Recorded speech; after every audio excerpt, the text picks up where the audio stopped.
lagi dengan saya Eka Syarif.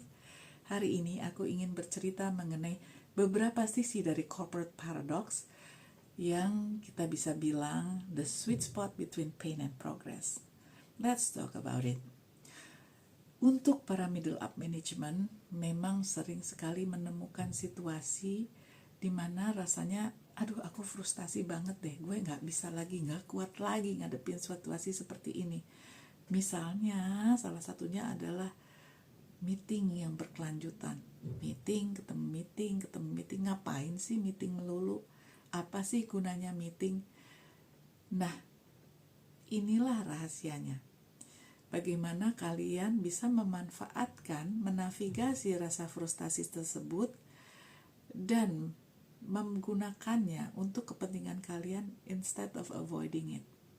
Apabila kalian dapat menggunakannya sebagai modal kalian, aset kalian, ini akan membawa kalian pushing through the corporate ceilings dan mendapatkan posisi sebagai seorang leader yang baik. Di sebuah meeting yang panjang kali lebar, over and over, ngantuk pasti. Namun jangan lupa, sebenarnya ilmu itu sumbernya pada saat meeting.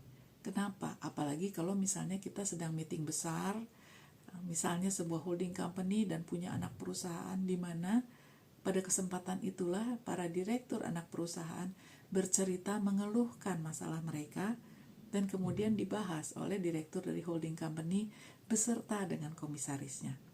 Komisaris umumnya adalah orang-orang yang expert di bidang masing-masing.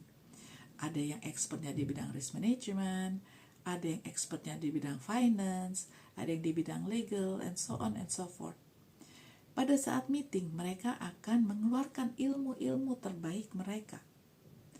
Mereka akan mengeluarkan segala solusi yang kalau kalian sadari, itu harganya mahal banget. Tapi karena mereka sudah di-hire sebagai commissioner, sebagai BOD, mereka akan mengeluarkannya dengan gratis dan tugas kalian hanya mendengarkan dan mencatat apa yang mereka bahas. Bagaimana cara mereka mengungkapkan permasalahan, bagaimana cara mereka membahasnya, dan bagaimana cara mereka mengeluarkan solusi-solusi atas permasalahan tersebut.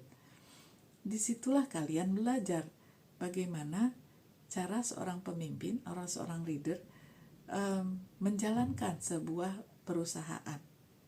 Jadi jangan bosan pada saat meeting. Bosan bolehlah, ngantuk sekali-sekali gak masalah. Go sebentar keluar, take a deep breath, dan balik lagi. Dan kemudian fokus lagi.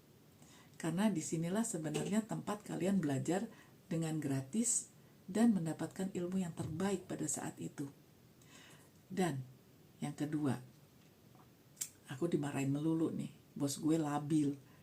Hari ini bilang A, besok bilang B, besok lagi balik A.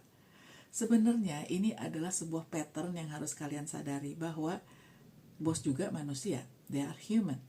Kadang mereka melihat suatu kondisi di mana solusi A itu tidak tepat. Namun pada saat kondisi itu bergerak, situasi A itu muncul dan kemudian solusi A itulah yang paling tepat untuk dimanfaatkan.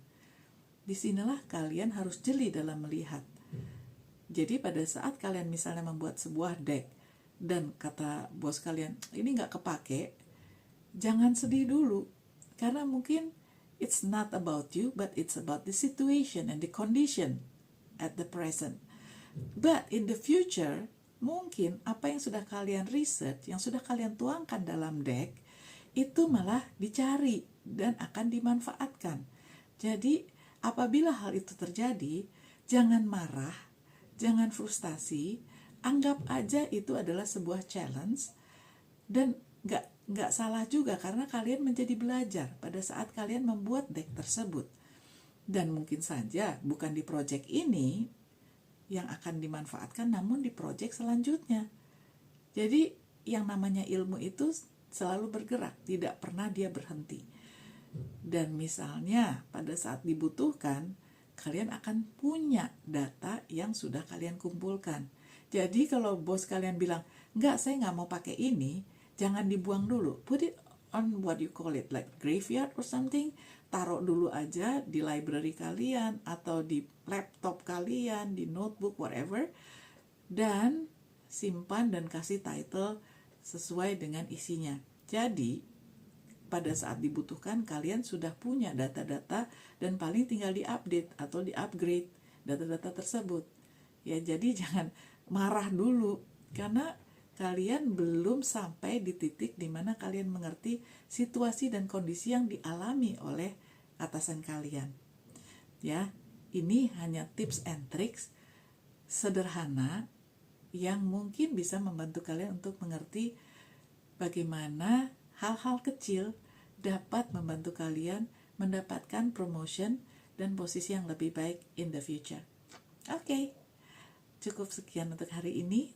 Thank you for watching. See you on my next video. Bye-bye.